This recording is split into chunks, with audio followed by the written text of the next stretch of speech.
ओम श्री परमात्मने नमः. नमस्कार. मी सौ स्नेहल देशपांडे.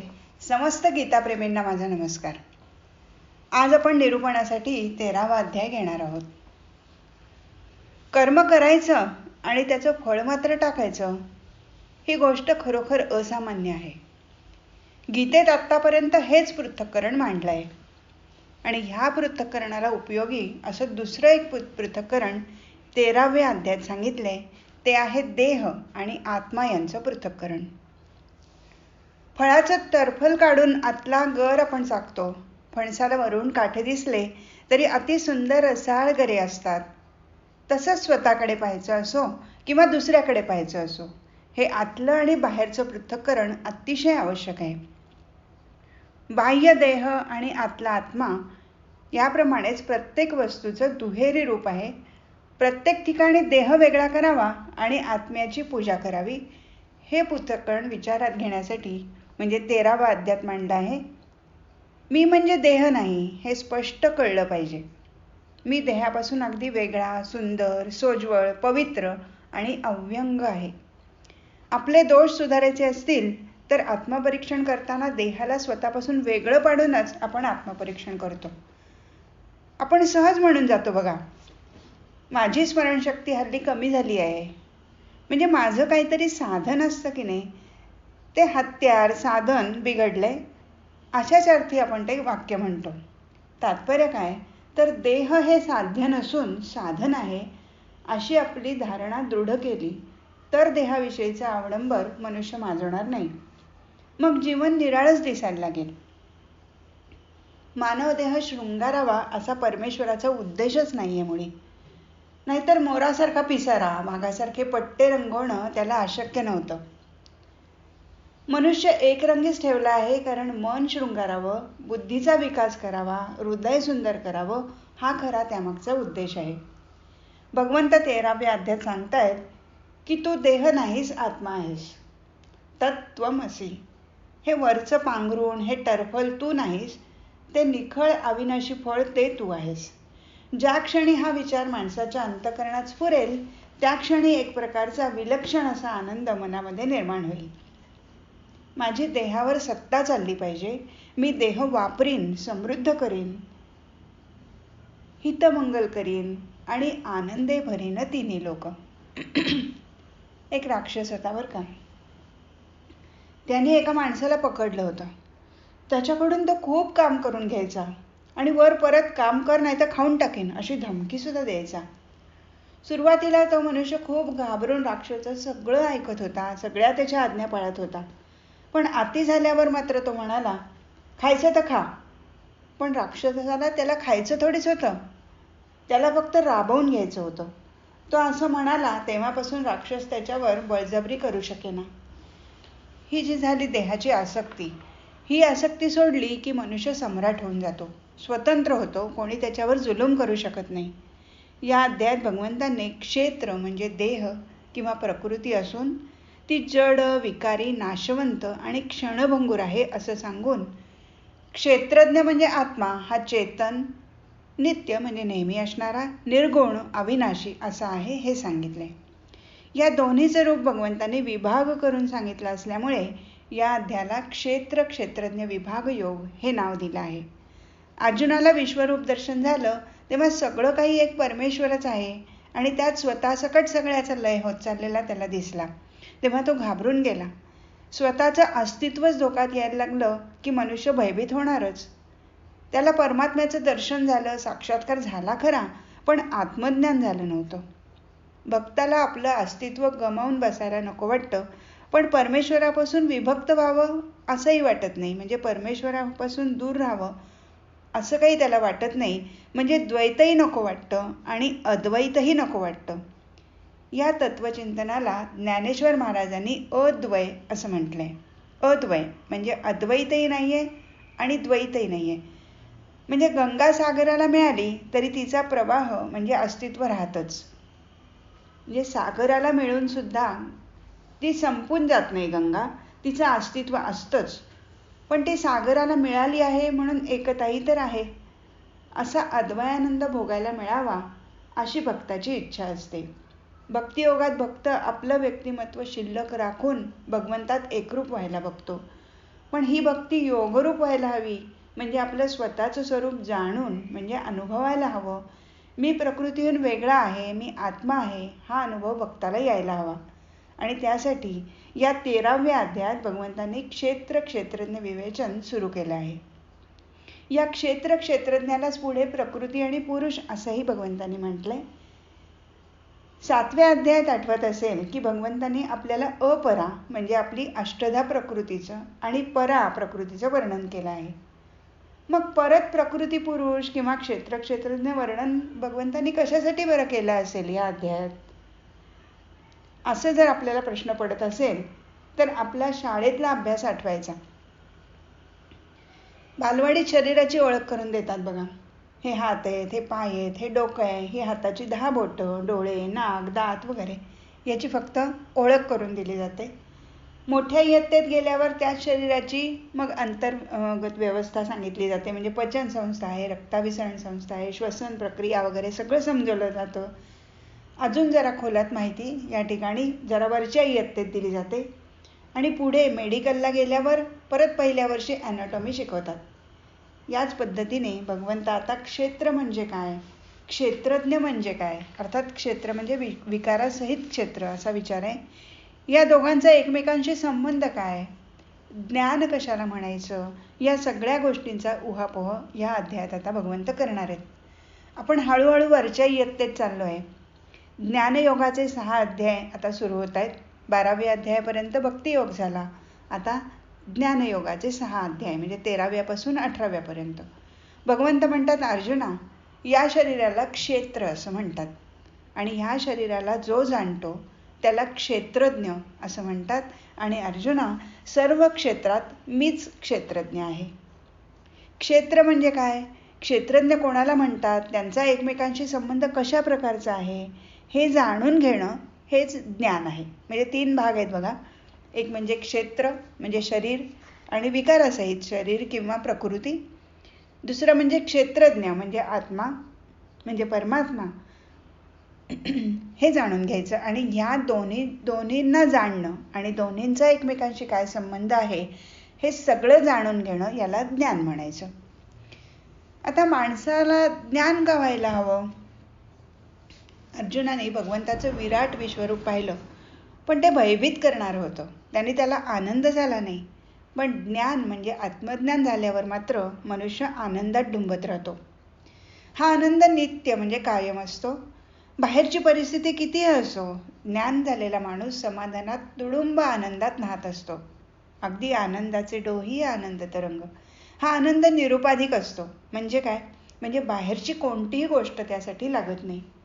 प्रत्येक माणूस जन्माला आल्यापासून अंतापर्यंत आनंदी सुखी राहण्यासाठी धडपडत असतोच. पण त्याची धडपड तिसरीच कडे चाललेली असते. म्हणजे आपला जो आनंदाचा किंवा सुखाचा जो शोध आहे तो भलतीकडेच चाललेला असतो. तो मार्ग चुकलेला असतो आपला. तो संसारात आनंद शोधायचा प्रयत्न करत असतो आणि त्यात अधिकच अडकत जाऊन खऱ्या आनंदाला मुकतो. असो, भगवंत म्हणतात, हे क्षेत्र म्हणजे काय, त्याचे विकार कोणते, ते कोणत्या कारणाने झाले आहे, शिवाय हा क्षेत्रज्ञ कसा आहे, त्याचा प्रभाव कसा आहे, हे सगळं आता मी तुला थोडक्यात सांगतो. खरं तर या क्षेत्र आणि क्षेत्रज्ञाबद्दल ऋषींनी आपापली मतं मांडली आहेत. म्हणजे पूर्वीही ऋषींनी, यापूर्वी गीतेपूर्वीही ऋषींनी याबद्दल मतं मांडलेलीच होती. इतकंच नाही तर व्यास महर्षींनी सुद्धा ब्रह्मसूत्रात याविषयीचं विवेचन केलेलं आहे. पण ह्या सगळ्या मतामतात एकमत नाही आहे. म्हणजे प्रत्येकाचं मत काहीतरी वेगळं आहे. त्यामुळे भगवंतांनी आपलं निर्णायक असं मत सांगून टाकलं आहे गीतेमध्ये. भगवंतांनी क्षेत्राचं वर्णन करताना त्यात समाविष्ट होणारी 24 तत्व सांगितली आहेत. ही कुठली कुठली आहेत, तर एक म्हणजे बुद्धी, दुसरं मन, तिसरं अहंकार, ही झाली 3. त्याच्यानंतर 5 ज्ञानेंद्रिय म्हणजे झाली 8, 5 कर्मेंद्रिय अजून झाली 13, 5 पंचमहाभूत, महाभूत आपल्याला माहिती आहेत, 5 इंद्रियांचे विषय म्हणजे विषय कुठले तर शब्द, स्पर्श, रूप, रस, गंध, आणि 24वी अव्यक्त प्रकृती, जी व्यक्त नाही झालेली ती अव्यक्त अशी प्रकृती. म्हणजे 7व्या अध्यायात पंचमहाभूत, मन, बुद्धी, अहंकार अशी अष्टधा अपरा प्रकृती आपल्याला सांगितली होती, हे आठवत असेल. आणि अव्यक्त म्हणजे पराप्रकृतीही सांगितली होती. पण त्याशिवाय आता आपण वरच्या वर्गात गेल्यामुळे ज्ञानेंद्रिय, कर्मेंद्रिय, त्यांचे 5 विषय हेही क्षेत्रामध्ये येतात असं भगवंताला म्हणायचंय. याशिवाय इच्छा, द्वेष, सुख, दुःख, चेतना, धृती आणि धारणाशक्ती आणि संघात म्हणजे समूह या क्षेत्र आणि त्याच्या विकारात समाविष्ट झालेले आहेत. इतके घटक आणि त्याचे विकार या सगळ्यांनी मिळून शरीर म्हणजे क्षेत्र तयार होतं. म्हणजे भगवंतांनी क्षेत्राची, विकारसहित क्षेत्राची केवढी मोठी व्याख्या केली आहे पहा. म्हणजे काय काय सांगितलंय तर ही पहिली 24 तत्व वेगवेगळी सांगितलीच. म्हणजे ज्ञानेंद्रिय सांगितली, कर्मेंद्रिय सांगितली, 5 ज्ञानेंद्रिय, 5 कर्मेंद्रिय, पंचमहाभूत, 5 विषय. त्याच्याशिवाय या ज्या भावना आपण म्हणतो की इच्छा, द्वेष, सुख, दुःख, चेतना, धृती म्हणजे धारणाशक्ती आणि या सगळ्याचा संघात म्हणजे समूह आणि या सगळ्या गोष्टी क्षेत्र आणि त्याच्या विकारात त्यांनी समाविष्ट केल्या आहेत. या सगळ्यांनी मिळून शरीर म्हणजे क्षेत्र तयार होतं. त्यापैकी संघात म्हणजे काय तर संघात म्हणजे पंचमहाभूताचा योग्य प्रमाणात होणारा संयोग धरायचा. कारण ही पंचमहाभूत जी आहेत ती नुसती कशी तरी मिसळलेली नाही आहेत, कशी तरी एकत्र झालेली नाही आहेत. कारण एकतर ती एकत्र होत नाहीत, ती अजिबात एकत्र होत नाहीत. त्यांच्यात एकमेकांत भांडणं आहेत या पंचमहाभूतात आणि झाली तर ती मनासहित 11 इंद्रियांचा देह बनणार नाही. त्यामुळे ही योग्य प्रमाणात एकत्र होऊनच हा 11 इंद्रिय, 11 कुठली तर 5 ज्ञानेंद्रिय, 5 कर्मेंद्रिय आणि 1 मन अशी 11 मनासहित 11 इंद्रियांचा देह बनतो. यामुळे त्या योग्य प्रमाणात पंचमहाभूत मिसळण्यामुळे.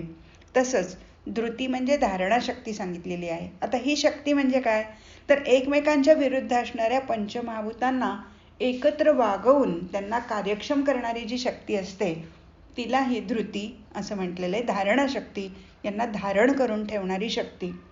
तसंच चेतना म्हणजे प्राणशक्ती. या शक्तीच्या जोरावरच हा देह टिकतो. पण म्हणजे असा गैरसमज नको की ती आत्म्यामुळे येणारी ज्ञानशक्ती ही काही ती चेतना नाही. ही चेतना ही वेगळी आहे. कारण तो क्षेत्रज्ञाचा प्रभाव आहे. म्हणजे ती जी ज्ञानशक्ती आहे तो क्षेत्रज्ञाचा प्रभाव आहे. ते क्षेत्रामध्ये समाविष्ट नाही आहे. पण ही जी आपण म्हणतोय ती प्राणशक्ती ही वेगळी आहे. ही चैतन्य देणारी आहे शक्ती. चेतना म्हणजे आपल्या देहातली चैतन्याची सत्ता. ती शरीरात अगदी नखशिखांत भरली आहे. अगदी आपल्या शरीरावरचा म्हणजे अंगावरचा एखादा केस जरी ओढला गेला की चटकन आपल्याला जाणीव होते. लगेच तिथे जाणवतं, लक्ष जातं आपलं तिकडे. तर अशी नखशिखांत ती भरली आहे आणि अखंड जागी असते. अगदी झोपेत सुद्धा काहीतरी ओढलं गेलं किंवा असं एखादा केस जरी ओढला गेला तरी त्याची जाणीव होते बघा आपल्याला. प्रकृती या चेतनेच्या सान्निध्यात हालचाल करते, कार्यशील होते. शिवाय ह्याच चेतनेला विष्णूची मायाही म्हटलेलं आहे. आपल्याला वाटू शकतं की इच्छा, द्वेष किंवा सुख, दुःख या तर भावना आहेत आणि इंद्रियांच्या अनुकूल आणि प्रतिकूल संवेदना म्हणजे सुख, दुःख त्या शरीरातली तत्व म्हणून गीतेत कशा काय सांगितलेले आहेत. म्हणजे शरीरासाठी शरीर म्हणून ज्याचं व्याख्या केलेली आहे किंवा क्षेत्र म्हणून जे सांगितलेलं आहे त्याच्यामध्ये ह्या भावना कशा काय येऊ शकतील. पण आता अगदी आधुनिक शास्त्रांनी पण हे सिद्ध केलं आहे की अशा भावनांच्या वेळी कामक्रोधाची रसायनं मेंदूत निर्माण होतात. म्हणजे त्याची त्या गोष्टींची रसायनं आपल्या मेंदूत असतात. म्हणजे त्या शरीराचाच भाग आहेत आणि सुख, दुःख या तर इंद्रिय संवेदना आहेत. त्यामुळे ह्या सगळ्या तत्वांनी शरीर किंवा क्षेत्र बनलेलं आहे. अशी विस्तारपूर्वक क्षेत्राची व्याख्या भगवंतांनी केलेली आहे.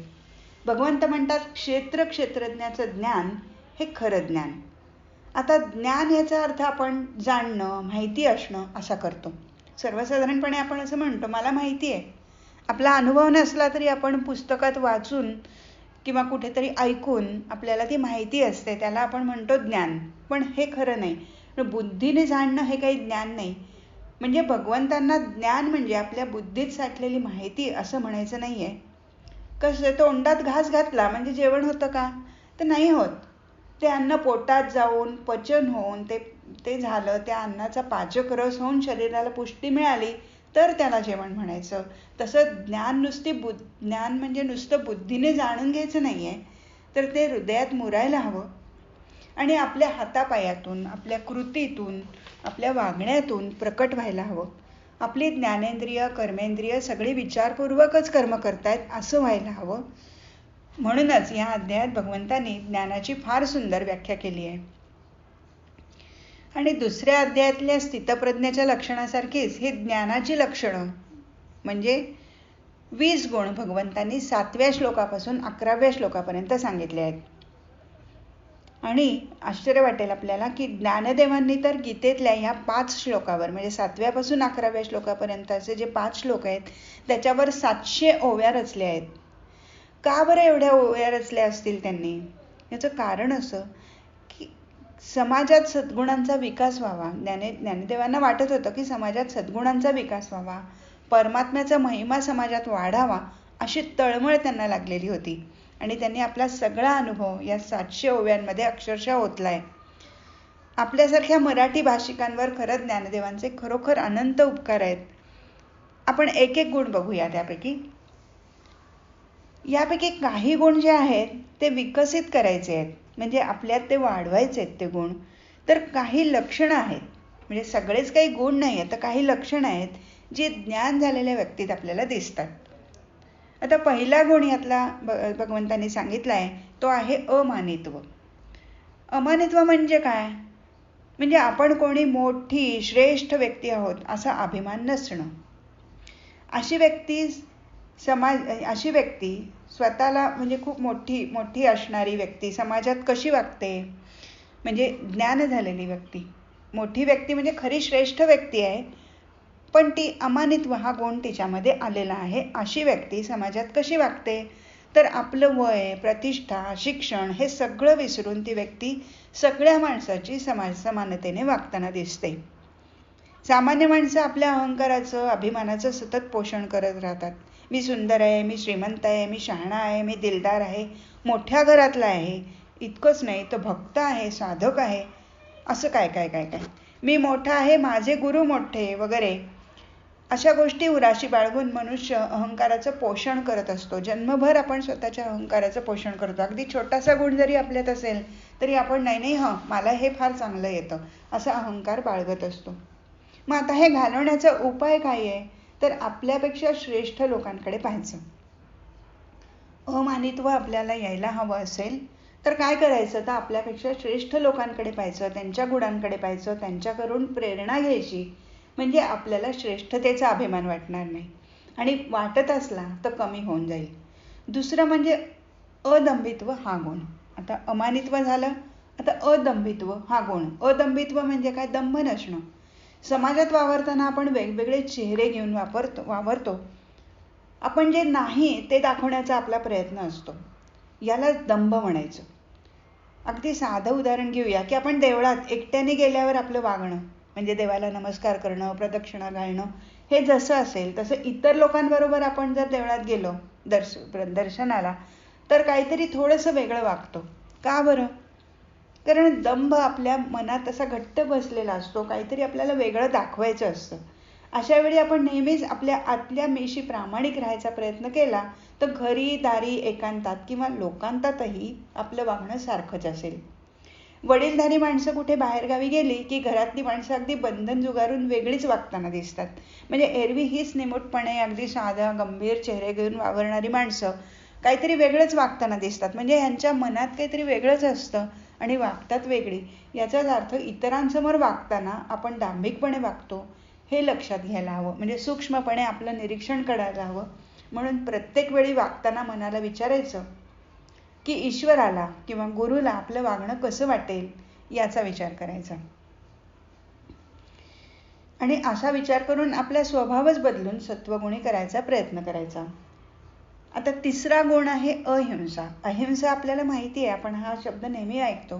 तर अहिंसा म्हणजे काय? तर काया, वाचा आणि मनाने कोणालाही न दुखवणं. म्हणजे कायाने, शरीराने तर नाहीच दुखवायचं, पण बोलून सुद्धा नाही दुखवायचं. इतकंच काय, पण मनात सुद्धा दुसऱ्याविषयी वाईट भावना आणायची नाही. ज्ञानी व्यक्ती अहिंसेचं सहज पालन करताना आपल्याला दिसते. म्हणजे ती काय करते? तर सर्वांवर प्रेम, सर्वांच्या हितासाठी प्रयत्न करणं, सगळ्यांविषयी कळकळ आणि आपलेपणा यामुळे प्रेम निर्माण होतं आणि त्यातूनच अहिंसेचं सहज पालन त्या व्यक्तीचं होतं. दुसऱ्याचे दोष सहन करण्याची शक्ती यासाठी निर्माण करावी लागते. हिंसा कशाने घडते?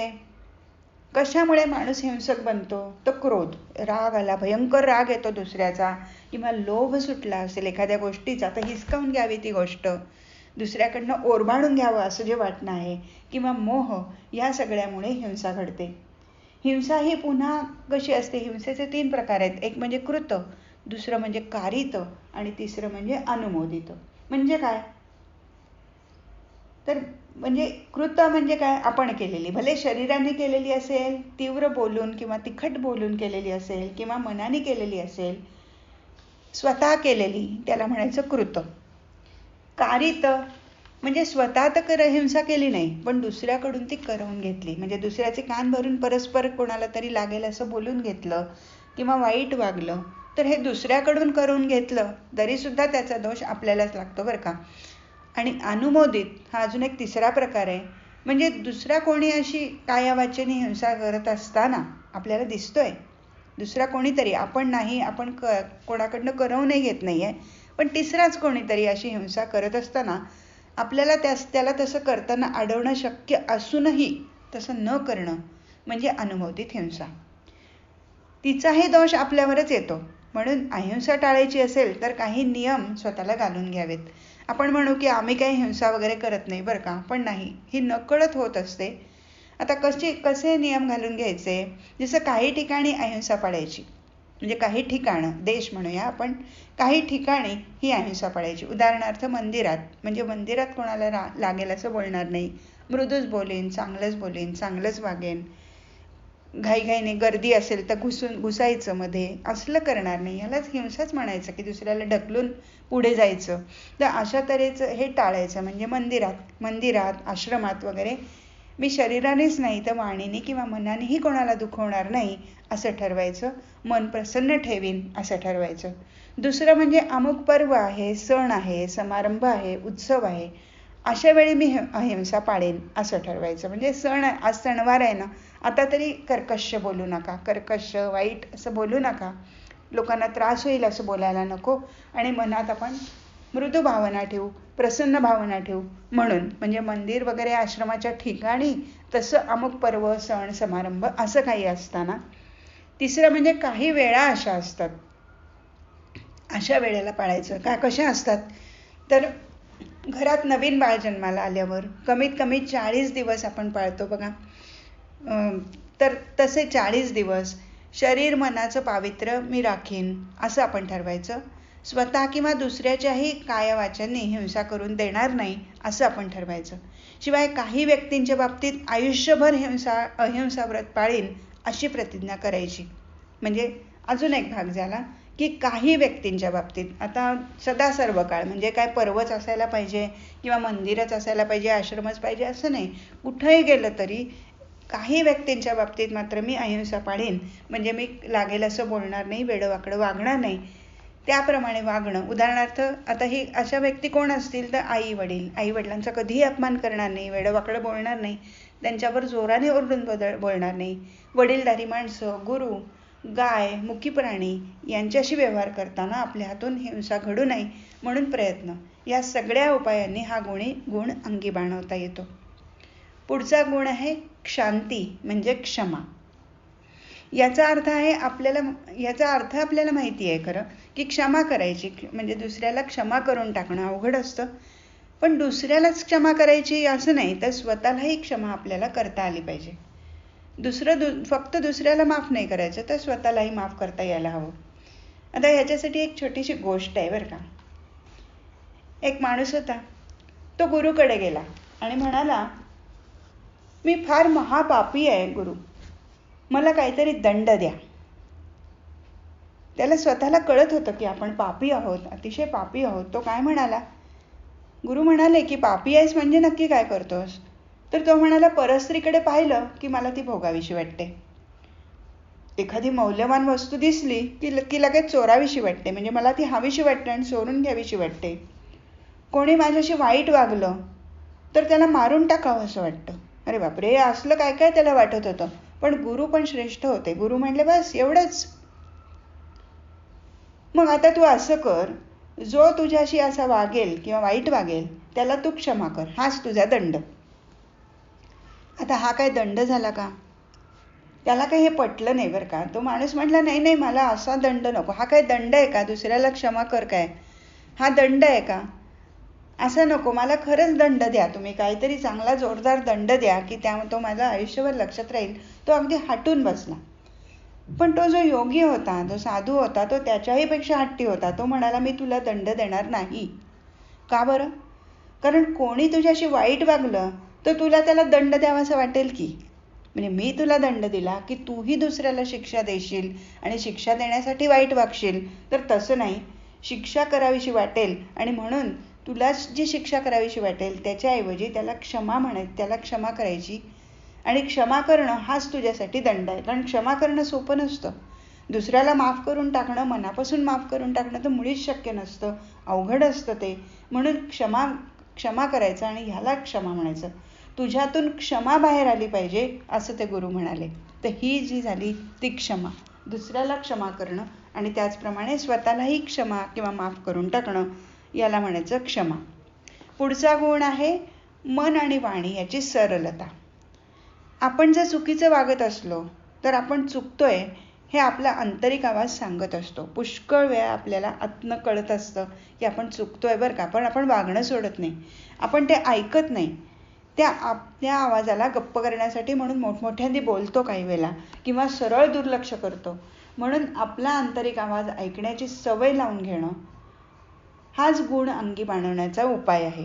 म्हणजे आतला आवाज आपण ऐकला पाहिजे. आपण स्वतःचा कानोसा घेतला पाहिजे की आपण जे वागतोय ते बरोबर चुकीचं तर वागत नाही आहे. त्यानंतरचा गुण आहे अंतर्बाह्य शुद्धी. अंतर्बाह्य शुद्धी म्हणजे काय? बाह्य शुद्धी म्हणजे काय? तर द्रव्य शुद्धी, आहार शुद्धी, आचार शुद्धी आणि शरीराची शुद्धी ही झाली बाह्य शुद्धी. आणि आसक्ती, कुठल्या तरी गोष्टीची आसक्ती वाटणं, कोणाचा तरी द्वेष करणं, कपट वगैरे असले जे मनात विचार किंवा विकार येतात ते काढून टाकून अंतःकरण शुद्ध करणं ही झाली अंतःकरण शुद्धी किंवा अंतःशुद्धी. खरा व्यवहार करून द्रव्य म्हणजे धन मिळवणं ही द्रव्य शुद्धी. त्या शुद्ध धनापासून म्हणजे त्या शुद्ध पैशापासून मिळालेल्या अन्नाने होणारी आहार शुद्धी आणि खरेपणाची सदाचाराची वागणूक ही झाली आचार शुद्धी. शरीराची स्वच्छता ही झाली बाह्य शुद्धी. या सगळ्या ज्या शुद्धी आहेत याला बाह्य शुद्धी असं म्हणायचं. आणि असा जो मनुष्य वागतो म्हणजे हा गुण आपोआपच बाह्य शुद्धी आणि अंतर्शुद्धीकडे घेऊन जातो. त्यानंतरचा गुण आहे श्रद्धा भक्ती सहित गुरुची सेवा. गुरु कसा असावा? आता गुरु आधी समजला पाहिजे की आचार्य कोणाला म्हणायचं? तर ज्याचं ज्ञान आणि आचरण सारखंच असतं तो आचार्य. म्हणजे कसं? बोले तैसा चाले त्याची वंदावी पावले असं म्हटलंच आहे की नाही. त्याची उपासना करावी इतकंच नाही तर त्याच्या मार्गावरून चालण्याचा प्रयत्न करायचा. कसा करायचा? तर एक म्हणजे वडीलधाऱ्या व्यक्तींशी आदराने वागणं. दुसरं, बरोबरच्या लोकांबरोबर निष्कपट मैत्री करायचं. वडीलधाऱ्यांचा आदर एखाद वेळेस आपण करू सुद्धा, पण बरोबरीच्या मित्रांची निष्कपट मैत्री ही अवघड जाते. पुष्कळ वेळा मत्सर केला जातो, द्वेष केला जातो. तर तसं न करता निष्कपट मैत्री करायची, मनात कुठलंही पाप नको. आणि लहानांशी कसं वागायचं? तर लहानांशी प्रेमाने वात्सल्याने वागणं. हे सगळे गुण ज्ञानी व्यक्तीत आपल्याला दिसतात. म्हणजेच हे गुण दिसले तर ती व्यक्ती ज्ञानी आहे असं समजायचं. तसंच स्थैर्य म्हणजे मनाची स्थिरता हा एक गुण सांगितलेला आहे. वेगवेगळ्या लोकांशी संबंध आला तरी त्यांचे स्वभाव, त्यांच्या मर्यादा या माणसाला कळतात. तो ज्ञानी असतो आणि त्यामुळे ज्ञानी मनुष्य मनाने स्थिर असतो. अशा व्यक्तीच्या मनावर आणि इंद्रियावर पूर्ण ताबा असतो. कारण प्रकृतीचा तो स्वामी असतो. स्वामीच बनून राहतो सगळ्या प्रकृती, याचा अर्थ त्याचे शरीर किंवा सृष्टी या सगळ्याचा तो स्वामी असतो. अगदी उदाहरण घ्यायचं झालं तर आईच्या मनात बाळाविषयी प्रेम असल्यामुळे आपल्या घासातला घास ती त्याला भरवते. बाळासाठी ती जो त्याग करते ते वैराग्य तिच्या अंगात सहज येतं. असं वैराग्य ज्ञानी व्यक्तीत आपल्याला सहज दिसतं. तसंच ज्ञानी व्यक्ती ही निरहंकारी असते. निरहंकारी असते. अहंकार असा खळखळाट माजलेला नसतो. भरलेली घागर मौनावते म्हणतात. तर अर्धी भरलेली जी असते म्हणजे अर्धवट ज्ञान जे असतं ते आवाज करते, खळखळ वाजते. उथळ पाण्याला खळखळाट फार असं आपण म्हणतोच की. तर अशी ही अर्धी भरलेली घागर जी असते ती आवाज करते, वाचाळ बनते. ज्ञानी व्यक्तीला हे चांगलं समजतं की आपल्याला शरीर लाभलेलं आहे, त्यामुळे बालपण तारुण्य जाणारच आहे, आपण वृद्ध होणारच आहोत. त्या शरीराबरोबर निरनिराळी दुखणी, व्याधी, दुःख आपल्याला भोगायला लागणारच आहे. ज्ञानी माणसं आपलं आणि दुसऱ्याचंही शरीर क्षणभंगूर आहे, क्षणभर सुद्धा विसरत नाहीत. जगातल्या वस्तू, माणसं आपल्याला सोडावीच लागणार हे त्याच्या सतत स्मरणात असतं. म्हणून माझं घर, माझी संपत्ती, माझी पत्नी, मुलं, मित्र हे सगळं सोडून आपल्याला जायचं हे लक्षात घेऊन या सगळ्यांबद्दल ही ज्ञानी व्यक्ती अनासक्त असते. आसक्ती नसते त्या व्यक्तीला. म्हणजे सगळं स्वतःकडे असतानाच त्यात अडकून ती बसत नाही, अलिप्त राहते. सुटल्यावर कोणीही अलिप्त राहील, पण आपल्याकडे असतानाच हे आपल्याकडनं कधीतरी जाणार आहे याची जाणीव सतत ही व्यक्ती ठेवत असते किंवा त्या व्यक्तीच्या मनात ते राहत असतं आणि त्यामुळे ती त्याच्यात गुंतून पडत नाही, अलिप्त असते. अशी व्यक्ती लोकांमध्येही एकांतात असते. म्हणजे लोकांमध्ये सगळ्या समूहात जरी असली, सगळ्या समूहात सगळ्यांसारखीच वागताना या व्यक्ती दिसत असल्या ज्ञानी व्यक्ती, तरी सुद्धा त्या एकांतात असतात, म्हणजे स्वतःत रमलेल्या असतात. म्हणजे लोकांच्या मतात, व्यसनात आपण मिसळून न जाण्याची क्षमता आणि कणखरपणा त्या व्यक्तींच्या अंगी असतो. त्यांना एकांत प्रिय असतो. शिवाय ईश्वरावर त्यांची अनन्यसाधारण अशी भक्ती असते. ज्ञान झालेली व्यक्ती स्वतःच्या स्वरूपात सतत मग्न असते. म्हणजे आपल्या स्वरूपाचं भान त्या व्यक्तीला सतत असतं. हे सगळे गुण किंवा लक्षणं म्हणजे ज्ञान. केवढी मोठी व्याख्या केली आहे ज्ञानाची.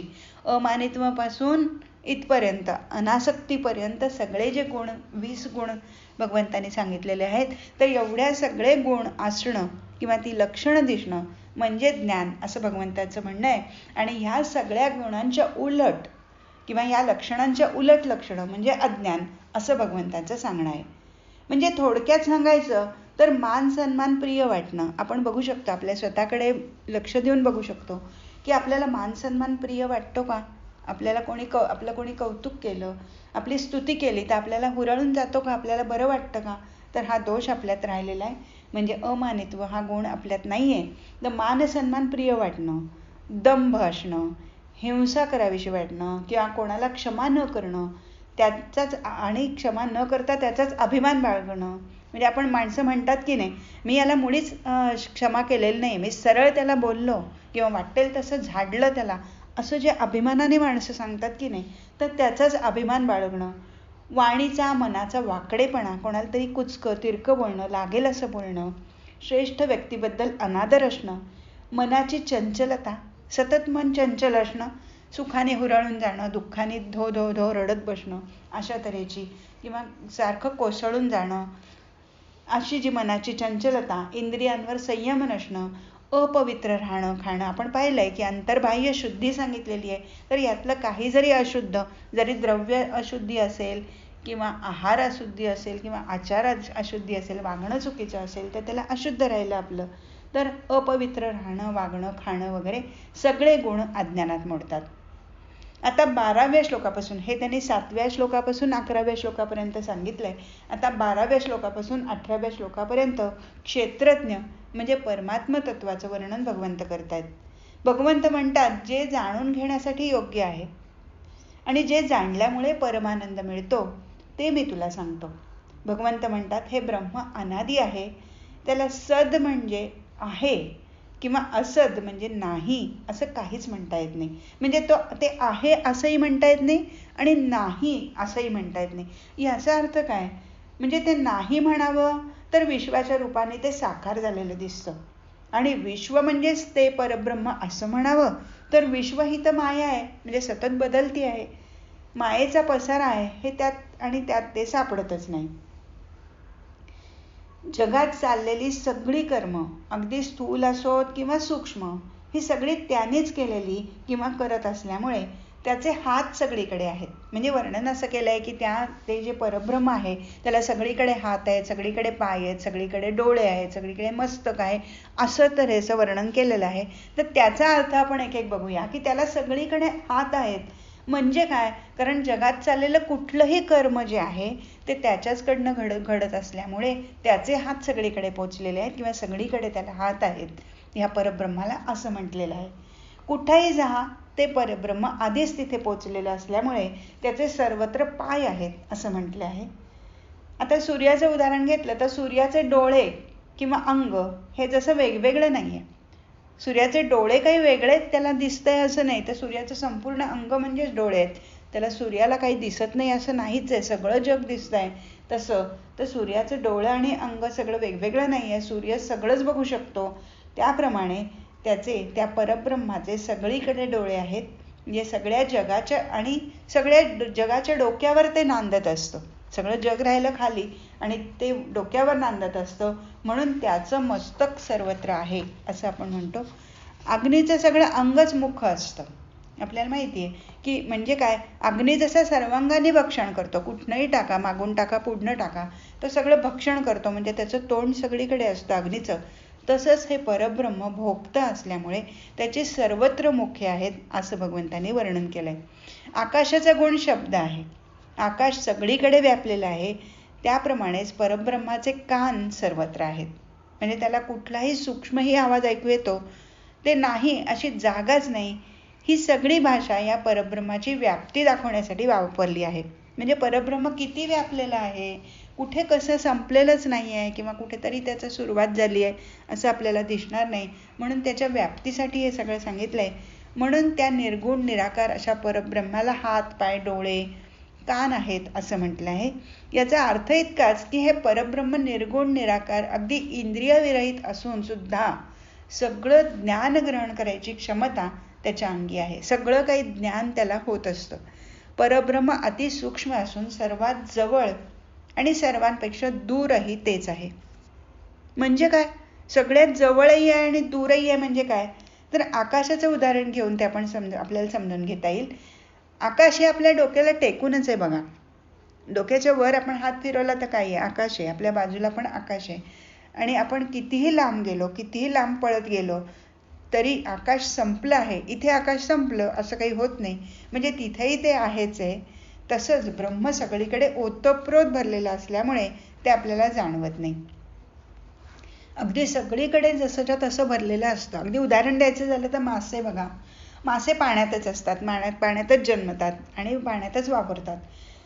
त्यामुळे त्यांना पाणी अशी वेगळी जाणीव होत नाही. ते त्यांना जर पाण्याबाहेर काढलं तर ते तडफडायला लागतील आणि मग जाणवेल की अरे आपण पाण्यात होतो. तसंच ते आहे, म्हणजे पाण्याबाहेर आल्यावरच त्याची जाणीव होईल. तसंच हे परब्रह्म, म्हणजे परब्रह्माच्या जर आपण बाहेर गेलो तर आपल्याला त्याची जाणीव होईल, पण आपण बाहेर जाऊच शकत नाही कारण परब्रह्म हे खचाखच सगळीकडे भरलेलं आहे. तसंच हे परब्रह्म प्रकाशरूप असल्यामुळे त्याला प्रकाशित करण्यासाठी चंद्र सूर्य लागत नाहीत. ते स्वतःच प्रकाशित आहे, स्वतःच प्रकाश निर्माण करतं. किंवा सूर्याला जसा अंधार माहीतच नसतो की नाही, आपल्याला अशीच उदाहरणं घेता येतात. तर सूर्याला अंधार माहीत नसतो, म्हणजे त्याला जर अंधार घेऊन गेला तर तो नाहीसाच होईल. त्याप्रमाणे परब्रह्माच्या ठिकाणी जडता किंवा अज्ञान नाहीच आहे. आणि असं हे परब्रह्म एकच एक असलं तरी संपूर्ण सृष्टीत ते विभागल्यासारखं वाटतं. जसं एकच सोन्याची साखळी, बांगड्या, अंगठी वगैरे वेगवेगळ्या आकाराचे नामरूपाचे दागिने बनतात की नाही, आपल्याला दागिना तर वेगवेगळ्या आकाराचा दिसतो प्रत्यक्ष, त्याला नावही आपण वेगवेगळी दिली आहेत. तसंच हे परब्रह्म विभक्त झाल्यासारखं वाटतं. भगवंत आपल्याला एक वेगळाच विचार सांगतात. ते म्हणतात परब्रह्म सर्वत्र असल्यामुळे ज्ञान करून घेणारं तेच आहे. म्हणजे परब्रह्मच ज्ञान करून घेतं. कशाचं? ज्ञान मिळवण्याची प्रक्रिया सुद्धा तेच आहे. म्हणजे ज्ञान मिळवण्याची जी प्रक्रिया आहे, जी क्रिया केली जाते ती सुद्धा तेच आहे. आणि ज्ञेय म्हणजे ज्याचं ज्ञान करून घ्यायचं ते पण तेच आहे. हे ऐकायला जरा विचित्र वाटेल की जाणून घेणारा जर ज्ञेय असेल, म्हणजे जाणून घेणारा जर स्वतःविषयीच जाणून घ्यायचंय, जर ज्ञेय असेल तर त्याला ज्ञान कशाला करून घ्यायचंय असं आपल्याला वाटू शकतं. त्याला काय स्वतःचं ज्ञान नसेल? असं वाटेल. हे असं का बरं म्हटलं हे थोडं समजून घेऊया. अगदी साधं आपल्या व्यवहारातलं उदाहरण घेतलं, समजा एखादा कलावंत घेऊ. त्याचं प्रसुप्त मन ज्ञाता असतं, म्हणजे जाणणारा असतं. त्याची कलाकृती त्याच्याच मनाची मूर्ती असल्यामुळे ज्ञेय म्हणून जाणून घ्यायची गोष्ट असते. आणि ही जाणून घ्यायची गोष्ट ही त्याचं मनच असतं, म्हणजे त्याचंच मन असतं. कलावंत कलाकृतीकडे बघून स्वतःचं ज्ञान करून घेत असतो. कला म्हणजे स्वतःच्या ज्ञानशक्तीची जाणीव असते. ती ज्ञानशक्ती प्रकट करण्यात आनंद वाटतो. म्हणजे आपल्या मनात जे अंगात जी कला आहे, मनात आधी ती मूर्ती तयार होते आणि मग प्रत्यक्ष घडते. तर आपल्या ज्ञानशक्तीचा आपणच उपभोग घेणं, ती ज्ञानशक्ती पूर्ण प्रकट झाली नाही तर पुन्हा नव्याने आत्मशोध घेणं, हे सगळं परब्रह्माच्या ठिकाणी फक्त विराट प्रमाणात घडत असतं. म्हणून परब्रह्म हे ज्ञेय, ज्ञाता आणि ज्ञानही आहे, म्हणजे त्याची क्रिया पण आहे. भगवंत म्हणतात, शरीर म्हणजे क्षेत्र, आत्मा आणि ज्ञान आणि परब्रह्म हे जाणल्यामुळे भक्त माझ्या भावाला प्राप्त होतो. म्हणजे काय म्हणतात भगवंत, की आतापर्यंत आपल्याला काय काय सांगितलं, तर शरीर म्हणजे क्षेत्राची व्याख्या सांगितली, त्याच्यानंतर ज्ञानाची व्याख्या सांगितली, ज्ञान म्हणजे काय सांगितलं, तसंच आत्मा म्हणजे परमात्मा किंवा परब्रह्म कसं आहे याचं वर्णन करून झालं. आणि भगवंत म्हणतात की ह्या सगळ्याचं ज्ञान परब्रह्म हे जाणल्यामुळे भक्त काय होतो, तो माझ्या भावाला प्राप्त होतो, म्हणजेच भक्त माझ्या गुणांनी युक्त होतो. आणि हेच मनुष्य जन्माचं श्रेष्ठ जीवनमूल्य आहे किंवा सार्थक आहे असं आपण म्हणू शकतो. प्रकृती आणि पुरुषाचा एकमेकांशी संबंध आता पुढच्या श्लोकातून भगवंत सांगतायत. कसा सांगतायत, म्हणजे प्रकृती आणि पुरुष, आता ह्याच क्षेत्र आणि क्षेत्रज्ञ ज्याला आपण म्हटलं त्यालाच इथे आता पुढच्या श्लोकातनं भगवंतांनी प्रकृती आणि पुरुष असं म्हटलेलं आहे. प्रकृती म्हणजे क्षेत्र, पुरुष म्हणजे आत्मा, परमात्मा किंवा क्षेत्रज्ञ. तर याचा संबंध एकमेकांशी कसा आहे हे भगवंत सांगतायत. प्रकृती आणि पुरुष ही दोन्ही अनादी आहेत, म्हणजे त्याला आदी नाही, अंत नाही, जन्म नाही. आणि प्रकृतीपासूनच विकार रूपाने ही सृष्टी उत्पन्न होते. कसं कसं होत जातं बघा. प्रकृती आणि पुरुष हे दोन, शिव आणि पार्वती म्हणूया. तर असे हे दोन गोष्टी आहेत, प्रकृती आणि पुरुष. आणि ही जी प्रकृती आहे तिच्यापासूनच विकार रूपाने ही सृष्टी निर्माण होते. ते विकार आणि विकारात असणारे त्रिगुण आणि या त्रिगुणांची मिश्रण हे सगळं प्रकृतीपासून निर्माण होतं. शरीर हे कार्य आहे आणि प्रकृती कारण आहे. म्हणजे काय, आधी उदाहरण द्यायचं झालं तर मातीपासून घडा बनतो बघा. मातीने आपण घडा बनवू शकतो, तेव्हा घडा हे कार्य असतं आणि माती हे उपादान कारण असतं. तसंच सृष्टीच्या मुळाशी बुद्धी, अहंकार आणि पंचमहाभूत ही 7 तत्व आहेत. या 7 तत्वापासून सगळ्या सृष्टीची उभारणी होते. ही सृष्टी उभारण्याचं जे कर्तृत्व आहे त्यालाही कारण प्रकृतीच आहे. म्हणजे हे सगळं प्रकृतीच करत असते, प्रकृतीकडनंच सगळं घडत असतं. पुरुष या प्रकृतीच्या उपाधीत सापडल्यामुळे सुखदुःखाचा उपभोग घ्यायला निमित्त मात्र होतो फक्त. पुरुष स्वतः काहीही करत नाही, खरं तर तो उपभोग सुद्धा घेत नाही. म्हणजे सृष्टीचा खटाटोप करणारी ही प्रकृतीच आहे, पण तिच्याशी तादात्म्य पावल्यामुळे हा पुरुष प्रकृतीच्या बऱ्या वाईट अनुभवांचा भोगता होतो. हे जे त्याचं सुखदुःखादी विकार भोगणं आहे की नाही, त्यामुळेच त्याला वेगवेगळे जन्म मिळतात. म्हणजे आपल्यामध्ये जो आत्मा आहे, जीवात्मा म्हणतो आपण त्याला, आपल्याला वेगवेगळे जन्म मुळात का मिळतात याचं कारण असं आहे की तो शरीराला म्हणजे प्रकृतीला घट्ट चिकटून बसलेला असतो आणि त्यामुळे तो हे सगळे सुख दुःख हे सगळे विकार तो आत्मा सुद्धा प्रकृतीबरोबर भोगतो. प्रकृती तर भोगतच असते, पण प्रकृतीबरोबर तो स्वतः भोगत असल्यामुळे त्याला लहान मोठे, श्रेष्ठ किंवा कनिष्ठ असे वेगवेगळे जन्म मिळतात. सत म्हणजे देव किंवा श्रेष्ठ मानव, किंवा असत म्हणजे पशु पक्षी सारख्या हीन योनी, असा त्यांना जन्म मिळतो. ही जी गुणांच्या विकारांची आसक्ती आहे तीच उच्च किंवा नीच जन्माचं निमित्त आहे. सत्व रजतम हे गुण प्रकृतीचंच फळ आहे आणि त्या गुणांच्या बरे वाईटपणाला अनुसरूनच जीवात्म्याला चांगल्या किंवा वाईट योनीत जन्म घेणं भाग पडतं. म्हणजे कसं आहे, जर आपण सत्वगुण वाढवत नेला, सत्वगुण वाढवायचा आयुष्यभर प्रयत्न केला, रजोगुण तमोगुण कमी करत गेलं तर आपोआपच सत्वगुण वाढत जातो. सत्वगुण वाढला की आपोआपच मरणकाळी जर सत्वगुणी माणूस असेल, 14व्या अध्यायात पुढे येईल या सगळ्या गोष्टी, तर आपल्याला आपोआपच उच्च योनी मिळते, पुढचा जन्म चांगला मिळतो. पण आपलं जर वागणूक अशी असेल, आपण जर सतत तमोगुण आणि रजोगुण वाढवत गेलो आयुष्यभर, तर आपोआपच आपला अधःपात होत जातो आणि पुढचा जन्म साहजिकच हीन योनीत किंवा नीच योनीत होतो. नावेत बसलेल्या माणसाची जशी नावेचे हेलकावे सोसण्यापासून सुटका नसते, तशीच जीवात्म्यालाही हे प्रकृतीच्या गुणांचे हेलकावे सहन करावे लागतात. याचं कारण हा आत्मा देहाला घट्ट चिकटलेला असतो. हा देहात असलेला आत्मा म्हणजेच परमात्मा, यालाच भगवंत परपुरुष, महेश्वर किंवा परमात्मा असं म्हणतात. तो देहात नक्की काय करतो? आता हा जो आत्मा देहात असतो, जर प्रकृतीच सगळं करते, सुख सगळ्या गोष्टी जर प्रकृतीच करत असते, तर मग हा आत्मा काय करतो?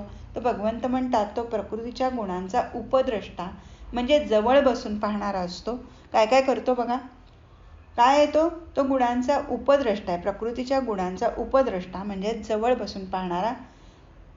तसंच तो अनुमोदन देणारा असतो, तो अनुमोदनही देतो. भरता म्हणजे प्रकृतीच्या गुणात भर घालणारा असतो आणि शिवाय उपभोग घेणारा सुद्धा असतो. परमात्म्याला परमात्म्याच्या ह्या ज्या भूमिका आहेत की नाही वेगवेगळ्या, म्हणजे आपण जे आता मी सांगितलं की उपद्रष्टा, नंतर अनुमोदन देणारा, भरता आणि भोग घेणारा, या ज्या भूमिका आहेत त्या आपण जरा थोड्याशा समजून घेऊया. माणसाच्या मनात जोपर्यंत शरीरात असलेल्या आत्म्याचा विचारच नसतो, म्हणजे आत्मा ही काही गोष्ट आहे त्याच्याकडे त्याचं लक्षच नसतं. म्हणजे काय, भूक लागली की खावं, तहान लागली की पाणी प्यावं, झोप आली की झोपावं, अशा दैहिक क्रियातच जो मग्न झालेला असतो, आपल्या शरीराच्या भोवतीच जो फिरत असतो, त्याचाच लोभ धरणाऱ्या, त्यासाठीच झगडणाऱ्या माणसाचा आत्मा काय करतो? तो फक्त पाहत असतो. अशा वेळी आत्मा काहीही करत नाही, तो फक्त पाहत असतो, साक्षी असतो. कसा? तर रांगणाऱ्या मुलाच्या मागे त्याची आई कशी असते, तो विस्तवापाशी किंवा पाण्यापाशी जाऊ नये म्हणून ती फक्त लक्ष ठेवते. ती सारखी काही त्याला उचलून कडेवर घेत नाही, ती त्याला रांगू देते, पावलं टाकू देते, म्हणजे पडेल का म्हणून बघत राहते, पण त्याला प्रयत्न करू देते, त्याच्या पाठीमागे ती उभी असते. असा हा आत्मा आपला उभा असतो, नुसता उभा असतो. अशा वेळी तो उपद्रष्टा असतो. या साक्षी रूपाने बघणाऱ्या आत्म्याला उपद्रष्टा असं म्हटलेलं आहे. पुढे हा मनुष्य जागा होतो. हळूहळू त्याला जाग येते, त्याला लक्षात येतं, तो विवेक करायला लागतो, त्याची बुद्धी जागी होते, संयम येतो आणि आपोआपच तो इंद्रियांवर वगैरे संयम ठेवायला लागतो, मनावर ताबा ठेवायला लागतो. त्याला काय योग्य काय अयोग्य हे कळायला लागतं, असा विवेक त्याच्यात येतो. तेव्हा हा आत्मा नुसता स्वस्थ बसत नाही. मग तो काय करतो? तो आतून अनुमोदन देतो. हातून एखादं परोपकाराचं कर्म घडलं आणि रात्री झोपताना मनात समाधान वाटतं. असं एखादं कर्म केलं, आपण छोटंसं जरी चांगलं काम केलं तरी आपल्याला अतिशय समाधान वाटतं. त्या दिवशी रात्री अतिशय शांत झोप लागते, मनात खूप आनंद होतो आणि अशा वेळी आत्मा हळूच त्याला शाब्बास, चांगलं केलंस असं म्हणतो. आता तो फक्त उपद्रष्टा न राहता अनुमंता होतो. आईने आपल्या मुलाच्या पाठीवर थोपटून त्याला शाबासकी द्यावी असा हा आत्मा शाबासकी देतो.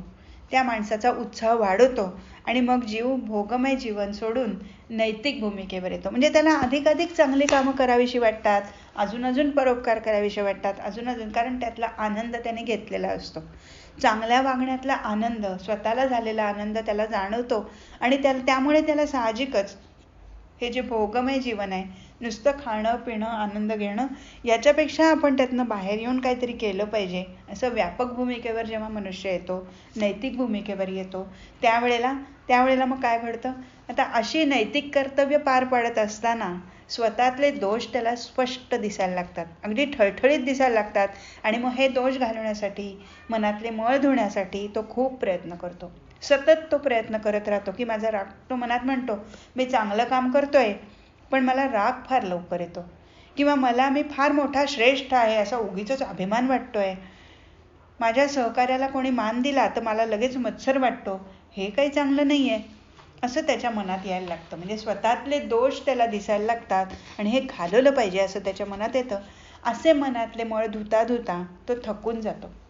अशक्य होतं हे सगळे मळ सहजासहजी नुसते स्वतःच मी करीन असं म्हटलं तर घालवणं अवघड असतं अशा वेळी हे देवा मला बळ दे, शक्ती दे अशी प्रार्थना तो करतो. आपली शक्ती हे दोष घालवायला पुरी पडत नाही असं पाहून द्रौपदी कशी होती की नाही, द्रौपदीसारखी जेव्हा भगवंताला आर्त हाक मारतो त्यावेळी आता हा आत्मा नुसती शाबासकी न देता मदतीला धावतो. तो भरता होतो. मग तो रोहिदासाची चामडी धुतो, सजन कसायाचं मांस विकतो, कबीराचे शेले विणून देतो, जनाबाईला दळण दळायला मदत करतो. हा जगाचा सेवक बनून जातो. अशा वेळी जेव्हा आर्तपणे आपण त्याला हाक मारू भगवंताला त्यावेळेला तो खरोखर धावून येतो. कारण आता आपण नैतिक भूमिकेवर आलेलो आहोत, आपला विवेक वाढलेला आहे, आपलं वागणं सुधारलेलं आहे, आचारशुद्धी आलेली आहे. आणि त्यावेळेला मात्र आर्त त्याला हाक मारली की माझ्यातले दोष भगवंता जाऊ देत, अशा वेळी तो खरोखर धावून येतो. हा काय आहे? हा जगाचा सेवक आहे. खरं तर आपल्या बंद दारापाशी सूर्यासारखा हात जोडून हा उभा असतो. सूर्य कसा असतो? दार जर बंद असेल तर बाहेर उभा राहतो, तो दार फोडून आत येत नाही. सूर्यप्रकाश आपोआप काही दारातनं येत नाही किंवा दार फोडूनही येत नाही. पण दार जरा किलकिलं केलं की सगळाच्या सगळा प्रकाश घेऊन जसा सूर्य आत शिरतो तसंच त्याच्याजवळ मदत मागितली की तो आलाच बाहू पसरून. कमरेवर हात ठेवून भीमेच्या काठावर तयार होऊन सदा सर्व काळ उभा आहे ना. आणि त्याही पुढे जाऊन त्याच्याच कृपेमुळे मिळालेलं कर्माचं फळ जर त्यालाच अर्पून टाकलं. आता एक एक भूमिका वरवर चढत चाललेला आहे हा साधक. पहिल्यांदा फक्त शरीराभोवती फिरत होतं, मग त्यातनं हळूहळू बाहेर आलं, विवेक जागृत झाला आणि मग त्याचा आत्माच त्याला अनुमोदन द्यायला लागला, शाबास म्हणायला लागला. त्याच्या पुढे तो मनातले जे मळ आहेत, जे दोष आहेत ते घालवायला लागला. आणि त्यावेळेला त्यांनी आर्तपणे देवाची किंवा हाक मारलेली आहे, कृपा भाकलेली आहे. आणि त्यावेळेला भगवंत धावून आलेला आहे. आणि त्याच्याही पुढे आता जे जे कर्म होईल, त्याच्या मिळालेलं जे कर्माचं फळ त्याला जे जे मिळालं आहे ते जर त्याला अर्पून टाकलं तर मग तो परमात्मा भोगता होतो. आणि हा परमात्माच या शरीरात भोगतो आहे ह्या भूमिकेवर हा जीव मग त्यावेळेला चढतो. आणि त्याच्या पुढे संकल्प करणंही सोडून माणसाने द्यायचं असतं.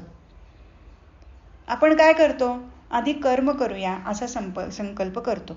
मनुष्य सर्वसाधारणपणे काय करतो? मी अमुक अमुक करीन असं मनाशी ठरवतो, मग कर्म करतो, मग फळ मिळतं. पण फळही त्याला अर्पून टाकायचं आहे तर आता कर्माचा संकल्पही परमेश्वरच करू दे अशा भूमिकेवर त्यांनी यायचं आहे. मी अमुक करीन हे ठरवायलाच नको. अशा तऱ्हेने कर्माच्या सुरुवातीपासून शेवटपर्यंत म्हणजे कर्मफळ मिळाल्यावर सुद्धा सगळीकडे एक तो परमेश्वरच असू दे असं भगवंत म्हणतात. जसं माळी असतो की नाही, माळी जेव्हा झाडांना पाणी घालायचं असतं त्यावेळेला असे वळवतो पाणी, आपल्याला पाहिजे तिथे त्याचा प्रवाह वळवतो. माळ्याला पाणी जिथे न्यायचं असेल तिथे पाणी बिनतक्रार जातं, पाणी स्वतःहून दुसरीकडे जात नाही. माळ्याच्या आवडीची झाडं झुडपं ते पाणी वाढवतं. तसंच परमेश्वरूपी माळ्याच्या हातात आपल्या आयुष्याच्या दोऱ्या दिल्या की सगळं जीवनच ईश्वरमय होतं आणि मग आत्मा परमात्मा एकच होऊन जातात. अशा प्रकारे उपद्रष्टा, अनुमंता, भर्ता आणि भोगता आणि महेश्वर, आता हा सगळ्यांचा महेश्वर आहे असं म्हटलंय, परमात्मा आहे, अशा स्वरूपात परमात्म्याचा अनुभव वरच्या श्रेष्ठ भूमिकेवर घ्यायचा आहे. कर्मयोग आणि भक्तियोग या दोन पंखांनी उडत जाऊन ही शेवटची मजल गाठायची आहे. कारण भक्ती तर लागतेच, त्याला आर्त हाक मारायची आहे, त्याला भक्ती असल्याशिवाय या गोष्टी घडणारच नाही आहेत. त्यामुळे कर्मयोग तर करायचाच आहे. कर्मयोगाचंच मुख्य तत्व संपूर्ण गीतेत सांगितलेलं आहे. त्यामुळे कर्मयोग आपल्या स्वाभाविक रीतीने आपल्याकडे आलेली जी कर्म आहेत, सहज स्वभाव जो आहे आपला, ती कर्म करायची आहेत. आणि ती कर्म करत असताना ती कशी करायची ते आपण पाहिलं. आणि कर्माचा कर्मयोग करायचा आणि भक्तियोग करायचा, म्हणजे भक्ती पण त्याच्यात आली पाहिजे. अशा कर्मयोग आणि भक्तियोग या पंखाने उडत जाऊन ही शेवटची मजल आपण गाठायची, म्हणजे आपल्याला परमात्म्याचा अनुभव घ्यायचा. ज्याला ब्रह्माचा म्हणजे परमात्म्याचाच अंश असलेला हा आत्मा प्रकृतीच्या कचाट्यात सापडला आहे हे कळतं. आणि सगळीकडे दिसणारी प्रकृती आणि तिचं सत्व, रज, तम हे गुण याचं संपूर्ण ज्ञान त्याला झालं. त्यांचा परस्परांशी संबंध काय हे कळलं. आणि प्रकृतीच्या तावडीतून सुटून ब्रह्म्याशी ऐक्य कसं साधायचं हे सगळं ज्याला कळतो तो जीवनमुक्तावस्थेला पोचतो. हे सगळं कळलं पाहिजे. म्हणजे काय काय कळलं पाहिजे की ही प्रकृती काय आहे, तिचं सत्व, रज, तम हे गुण काय आहेत, म्हणजे आपल्यात आता कुठला गुण आहे आपल्याला कळलं पाहिजे. संपूर्ण ज्ञान झालं पाहिजे. त्यांचा परस्परांशी संबंध काय आहे हे कळलं पाहिजे. आणि प्रकृतीच्या तावडीतून आपल्याला सुटायचं आहे. आपण आत्मा आहोत, आपण सच्चिदानंद घन आत्मा आहोत. आपण या 3.5 हात देहात अडकून पडलेलं एवढेसे आपण नाही आहोत. आपण आपला विस्तार संपूर्ण विश्वभर पसरलेला आहे. आपणच ते ब्रह्म आहोत अशा जाणीवेपर्यंत पोचला. असं जाणवलं की तो जीवनमुक्त अवस्थेला पोचतो. आणि मग अगदी सगळ्यांसारखा म्हणजे सगळे व्यवहार करत राहिला तरी त्याला पुन्हा म्हणून जन्म येत नाही. त्याची जन्ममरणाच्या फेऱ्यातून कायमची सुटका होते. त्याला आपल्या खऱ्या स्वरूपाची ओळख होते.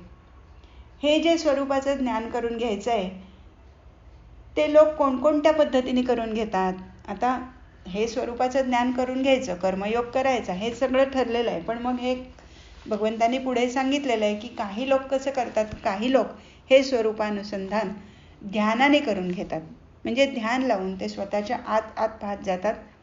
प्रत्येक विचार, भावना, विकार या गोष्टींकडे ते दृश्य म्हणजे प्रकृती म्हणून पाहतात. म्हणजे आपल्या मनात उठलेले विचार सुद्धा या मनाने विचार केला असा विचार करतात. मी म्हणजे मन नव्हे, मी म्हणजे बुद्धी नव्हे असा विचार करतात.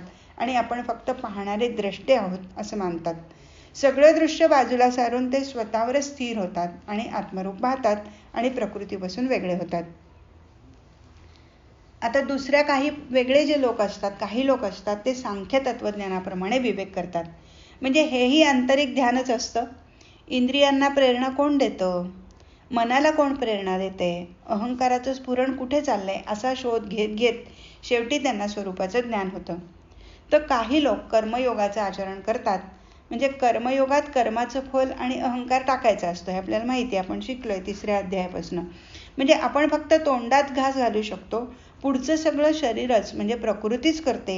शेताला आपण फक्त पाणी द्यायचं, पुढे फुलं, फळं, फळांचा रस, फुलाचा सुगंध, रूप प्रकृतीच निर्माण करते याची जाणीव ठेवून कर्म करायचं. या कर्मयोगाच्या अभ्यासाने सुद्धा आपण आत्मरूप आहोत असा अनुभव येतो. ज्या लोकांना हे तीनही मार्ग जमत नाहीत, कर्मयोगाचंही आचरण जमत नाही, ध्यानयोग वगैरे तर फारच लांब राहिलं की ध्यानयोग किंवा ज्ञान किंवा सांख्ययोगाने जाणं अवघड आहे अतिशय आपल्याला माहिती आहे.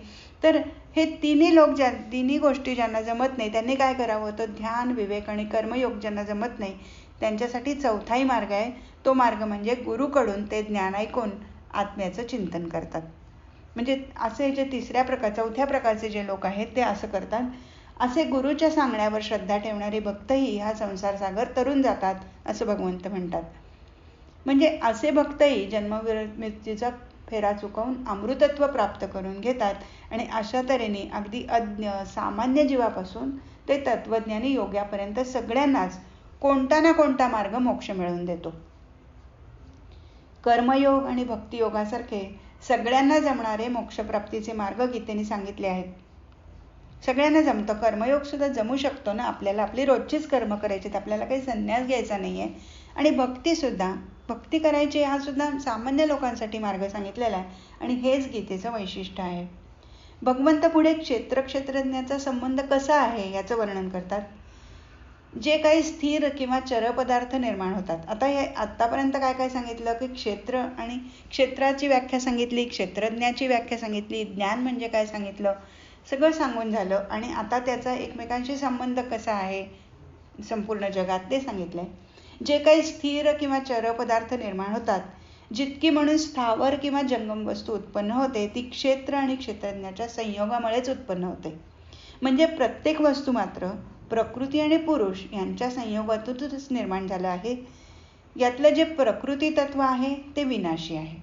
प्रत्येक गोष्टीत प्रकृती तत्व आहे ते विनाशी आहे आणि त्याचं अखंड परिवर्तन घडत असतं. म्हणजे काय, तर दर क्षणाला उत्पन्न झालेल्या वस्तुमानाची झीज तरी होते किंवा वाढ तरी होताना दिसते. आणि आत्मतत्व मात्र अविनाशी आणि सम आहे. हेच खरं ज्ञान आहे. म्हणून जो मनुष्य या सर्व नाशवंत चराचरात अविनाशी परमात्मा समभावाने स्थित आहे असं पाहतो, म्हणजे अनुभवतो, तोच खरा पाहतो. म्हणजे ह्या सृष्टीतलं ईश तत्व ज्याला कळलं, त्याचं दर्शन झालं, तो आपलाही नाश होणार नाही हे अनुभवतो. म्हणजे त्याला आपण कोण आहोत हे पण कळतं. म्हणजेच तो परमगती प्राप्त करून घेतो. आणि असं आपलं स्वरूप ओळखणं म्हणजेच आपला उद्धार होणं. या सगळ्या विवेचनाचा सारांश असा की सगळी कर्म प्रकृतीकडूनच होत असतात. आत्मा हा अकर्ता असतो. आपण शरीर नाही, आत्मा आहोत असा विचार करून कर्म करायची. सगळी कर्म टाकायची याचा अर्थ आपण प्रकृती नाही, आत्मा आहोत असा अनुभव घ्यायचा. माझे हात, पाय, सगळी इंद्रिय हा प्रकृतीचा भाग आहे. त्यात माझं कर्तृत्व काहीच नाही आहे याची सतत जाणीव ठेवायची. आता बघा, उदाहरण द्यायचं, जर नारळ फोडला तर ओलं खोबरंही तुटतं आतलं. पण आतलं खोबरं वाळलं म्हणजे नारळ तसाच राहिला, आत वाळून गेलं खोबरं की ते आपोआप सुटून येतं, की ते सगळीकडून सुटून त्याचा गोटा होतो. आणि मग नारळ फोडला तरी आतला गोटा अभंगच राहतो. तसंच देहाच्या कवचाला आत्मा चिकटून बसला म्हणजे मी देहच आहे अशी देहाची आसक्ती असेपर्यंत तो आत्मा देहाबरोबर सुखदुःख भोगतो. जसं खोबरं फुटतं की नाही, तसा हा आत्मा सुद्धा त्याच्याबरोबर सुखदुःख भोगतो किंवा धक्का बसतो त्याला. देह सुखावला तर मी सुखी झालो आणि दुखावला तर मी दुःखी झालो असं समजतो.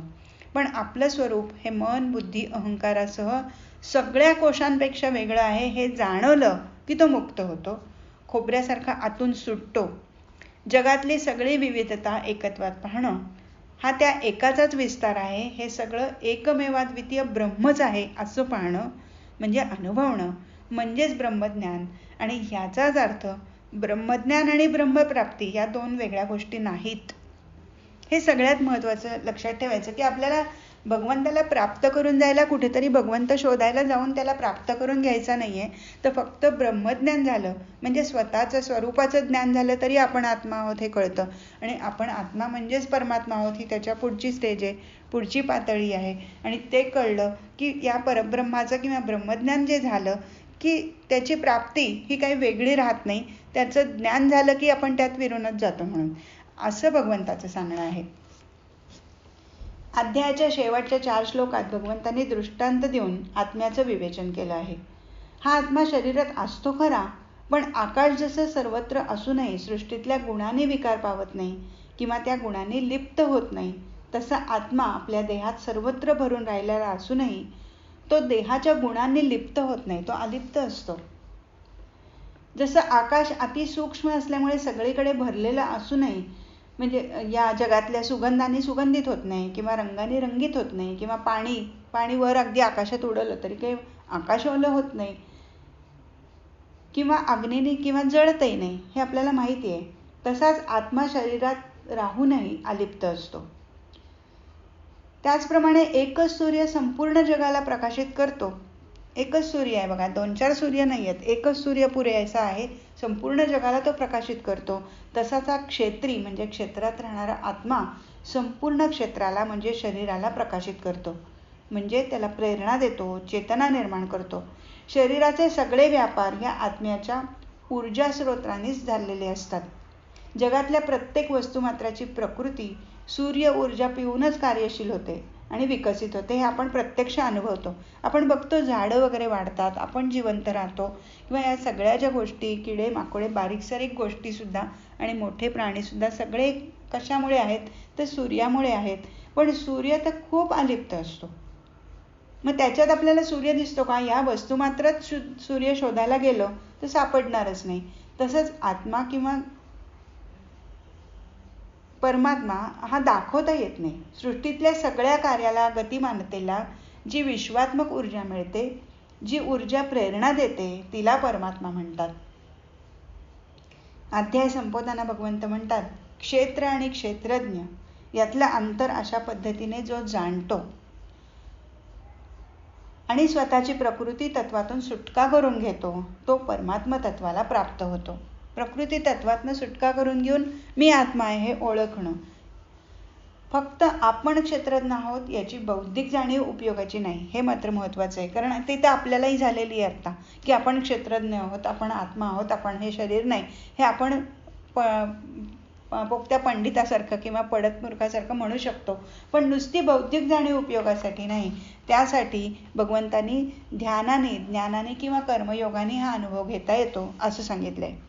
परमात्मा म्हणजे ज्ञानमयता, एकांत आणि आनंद. त्याचा अनुभव घेणं म्हणजे अमृतानुभव घेणं. हा आपण याची देही आणि याची डोळा घेऊ शकतो, हे महत्त्वाचं आहे. इथे अध्याय संपलेला आहे. हरि ओम तत्सत.